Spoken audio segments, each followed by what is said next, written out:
Hello, my name is PAULA and I am a psychology undergraduate. For this project, I'll be presenting the images of symmetrical and asymmetrical faces and college students' ratings for attractiveness. So, beauty is all in perspective. Beauty is the eye of the beholder. Is it really? So back in 1996, Counter stated that facial expressions like smiles are inconsistent between the left and right halves of the face, the implication being that the human face is naturally asymmetrical and could explain that these inconsistencies of attractiveness will vary from person to person. And Maley et al. In 1999 did a study in regards to a pair of male twins. Upon tweaking the symmetry of the composites in both of the twins, results showed that despite them being twins, one twin was considered more attractive than the other. This concluded that even twins showed one having more asymmetry than the other, and upon perspective, symmetry was preferred in this study. And lastly, back in 2005, Zeidel and Cohen discovered that despite the halves being different of the face, and using the left and right symmetry composite against normal faces, there was no significant difference between the attractiveness scores.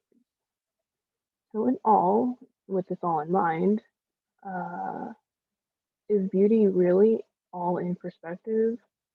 So, I hypothesize if a group of participants see images of individuals with perfectly symmetrical faces, then they will rate them as more beautiful than the group that sees asymmetrical faces. So I had 51 college students in the undergraduate psychology courses participate in my study.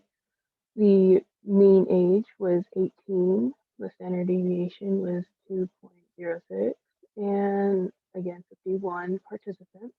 There was 7 male and 44 females. There was 37 freshmen, 10 sophomore, 2 juniors, and 2 seniors. And I got all of my participants through Canvas.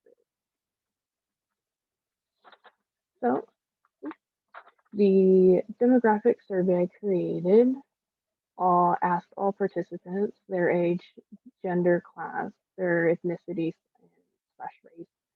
There was 3 sets of 10 female photos, each consisting of varying hair color, eye color, skin color, and age.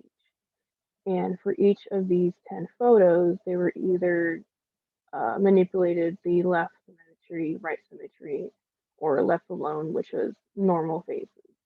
And each photo consisted of one Likert scale item, which was I find this person attractive, 1 being very unattractive, and 5 being very attractive. So this was a multiple independent groups experimental design. My independent variable consisted of 3 levels: left faces, right faces, normal faces. My dependent variable was measuring attractiveness. So for this study, had to be online. It was done through Qualtrics. Participants were given a consent form, informed consent, and they were able to agree or decline. If they declined the consent, they were able to just back out without penalty. If they agreed to the study, they were given a random assignment to one of the 3 groups, and a demographic survey popped up. Once that was completed, they were given their 10 photos appropriate to whatever group they were assigned to, which each photo consisted of the one Likert scale item. And once they completed the survey for the 10 photos, they were given their debriefing statement, and that concluded their survey. So, the result: the left symmetry group, their mean attractiveness score was 32.47. Their standard deviation was 7.30, and this group consisted of 15 participants. The right group had a mean of 29.94.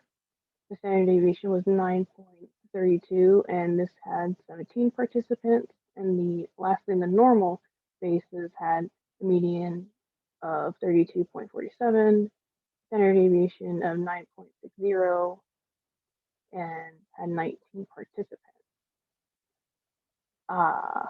Here we see that these standard deviations are a little high, meaning they're a little spread out from our median, or mean, apologize. So there was a lot of variance in the data set.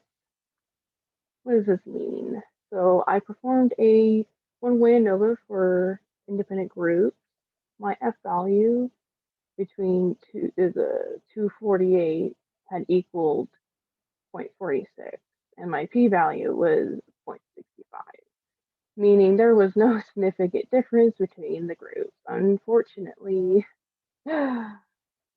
for my figure here, I have the total attractiveness scores on the y-axis and the facial symmetry, the groups, on the x-axis. And these bars indicate the mean attractiveness scores for each of the groups, which were left, with right, and normal. And the error bars indicated the standard deviations. And the point of this graph was to show the higher scores, the higher the score, the higher the attractiveness. I decided to run another ANOVA test since my attractiveness showed no significant difference. I purposely used different races for this exact reason. So for the white composite, the left mean was 16.27, standard deviation was 3.67, and it had 50 members in it. The right symmetry mean was 14.88, standard deviation was 5.05, and had 17 people in it. Normal faces had a mean of 16.21, standard deviation of 4.74, and had 19 members. The non-white composite, the left mean was 16.20, standard deviation equaled 4, and had 15 members. Right composites had a mean of 15.06, standard deviation of 4.76, with 17 participants. The normal group had a mean of 16.26, a standard deviation of 5.16, and 19 members. I performed a one-way ANOVA for independent groups. My F value had equaled 0.50. My P value equaled 0.61. Found no significant difference again. So what this all concludes that participants rated attractiveness of the female faces similarly, regardless of symmetry or asymmetry. And compared to past research, there was a modification of skin textures, so symmetry was harder to detect in the male and female composites. And this technique that Poirier et al. In 1999 used was something I had looked into and used in my study so that my participants would have a harder time of detecting the symmetry or what was changed in the composites. So it didn't influence their ratings.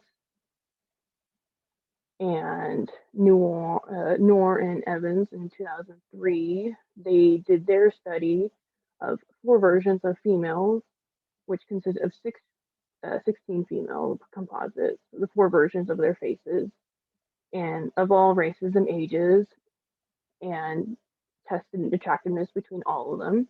And they failed to find any significance of symmetry having on attractiveness. And lastly, a study done by Zadel and Dieblick in 2007 had found that natural faces were actually more attractive than their modified symmetrical composites, because they found that symmetry of a face was not very attractive, but two asymmetrical faces were considered distorted. So my composites had failed to show preference of facial symmetry and attractiveness, probably because my composites weren't real enough or were not convincing enough. I had a significant number of convenient sample participants, which were my college students and very much the same age. There might have been some racial bias unknowingly or knowingly by the participants, and the participants were dominantly females, which I wish that there was more males in my study, but could not, unfortunately, to show more different preferences. So if I were to continue this study, I would want a larger sample from more diverse populations, mainly more of age or sex to show more variation. I want to do more composites of both men and women to get more preference out of the way so it's more generalized for the population.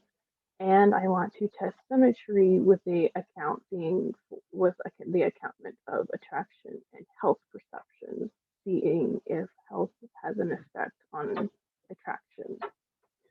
The bottom line, perhaps symmetry is not a determining factor for attraction, but facial symmetry is probably not required to be considered beautiful.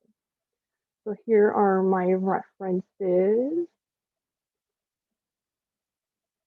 And this concludes my study. Thank you all for the participants for joining in my study. I really appreciate it, Dr. Grover. I appreciate all your help and your help with understanding the statistical analyses. And I would be so much happy to answer any questions that any of you have at this time. And if you need to contact me, my email is pminten@g.emporia.edu. Thank you so much.